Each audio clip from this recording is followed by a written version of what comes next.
Pope ফ্রান্সিসের মৃত্যু এবং দুর্যোগপূর্ণ আবহাওয়ার কারণে এবার বাংলা নতুন বছরকে বরণ করতে একটু দেরি হয়েছে ইতালি প্রবাসীদের। এখনো বিভিন্ন জায়গায় অনুষ্ঠিত হচ্ছে বৈশাখী মেলা। ইতালি প্রবাসী নারীদের নিয়ে গঠিত একটি সংগঠন শনিবার মন্তানেওয়ালা পার্কে আয়োজন করে বর্ষবরণ উৎসবের। এখানে নারীরা ছাড়াও নতুন প্রজন্মের শিশু এবং ইতালীয়রাও অংশগ্রহণ করেন। দেশীয় নানা খাবার, বাংলাদেশের সংস্কৃতির নানা উপকরণের প্রদর্শনীর পাশাপাশি নিচে গিয়ে নারী এবং কিশোরীরা মেতে ওঠেন এই বৈশাখী উৎসবে। বাংলাদেশের সংস্কৃতি নতুন প্রজন্ম এবং বিদেশিদের মাঝে তুলে ধরাই মূল লক্ষ্য বলে জানান আয়োজকরা।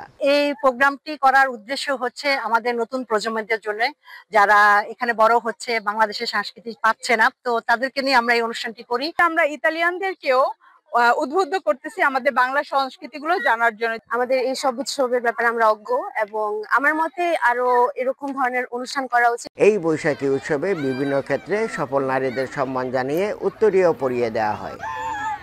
বৈশাখের শেষ প্রান্তে এসেও ইতালি প্রবাসী বাংলাদেশিরা বিভিন্ন স্থানে এই ধরনের বর্ষবরণ উৎসবের আয়োজন করে থাকে। ইতালি প্রবাসী বাংলাদেশি নারীরা দেশীয় কৃষ্টি ও সংস্কৃতি বিদেশিদের মাঝে ছড়িয়ে দেবার চেষ্টা করে থাকেন এ ধরনের আয়োজনের মধ্য দিয়ে। হাসান মাহমুদ, সময় সংবাদ, ইতালি।